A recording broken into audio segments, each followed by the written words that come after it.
from Lidia's Italian Kitchen and Chair of ROKT Foundation, and today I'm using the leftover chicken from Sunday's dinner. So I'm going to make a really gorgeous, easy pasta dish. Everybody loves this, children, adults, it's a winner. What I did yesterday, being Sunday, was I made a Sunday roast for the family, and would have the chicken for dinner, and then the other chicken, I'd take the chicken off the bones and the carcass. Right, Florence, first of all, we're going to chop the mushrooms. So I'm going to teach you at home how to teach your kids how to chop a mushroom safely. So you get your claw, got a claw hand, and you grab the mushroom like a claw away from the edge. And so you've got it nice and gripped tightly, and then push down. Move your claw back and push down with the knife. And then turn it over, claw again, or bridge, but we're going to claw and then chop. All right, your turn.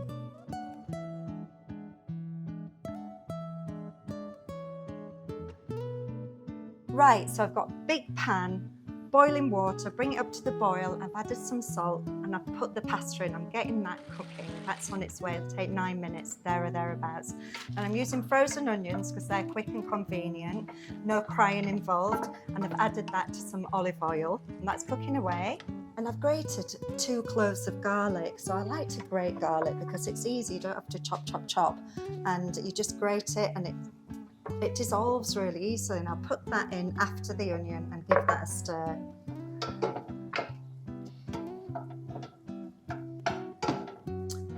Once that's sizzling away, about 3 or 4 minutes, I'm going to add the mushrooms. So don't forget to give the pasta a little stir because you don't want it to stick together. And do you know what? I'm going to move this pan onto a higher heat because it's just not heating those enough. So mushrooms are cooking nicely. I'm just going to put a little sprinkle of salt in, a good grind of pepper, and then I'm going to add the passata. Now passata is pressed cooked tomatoes, so they've already been cooked. They don't take a lot of cooking, so they can go in.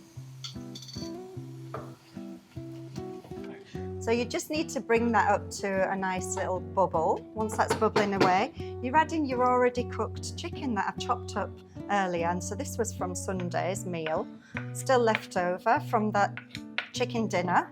So don't have to cook it from scratch. We're just basically heating it up, and that's your protein.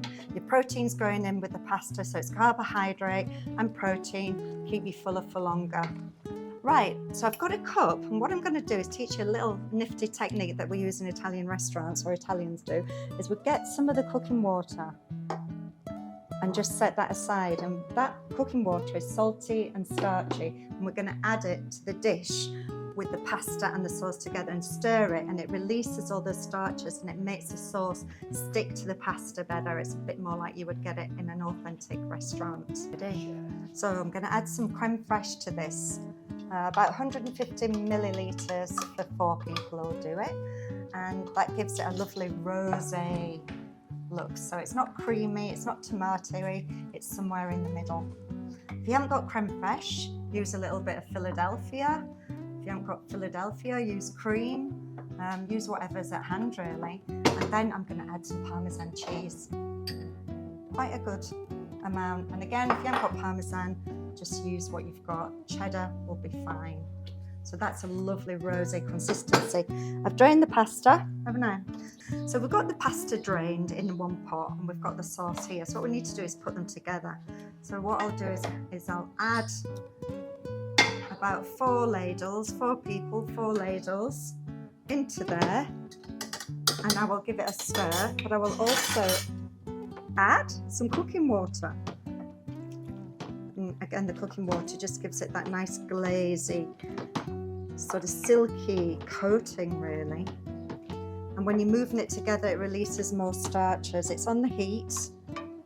Heat is on. Heat should be on.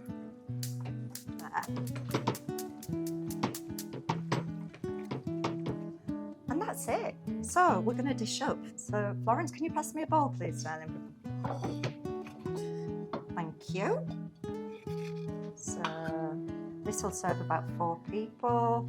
I think 1.5 ladles. Again, the carbohydrate, the pasta, the protein from the chicken, the cheese. It's going to keep you fuller for longer. A little bit of Parmesan cheese or cheddar on top.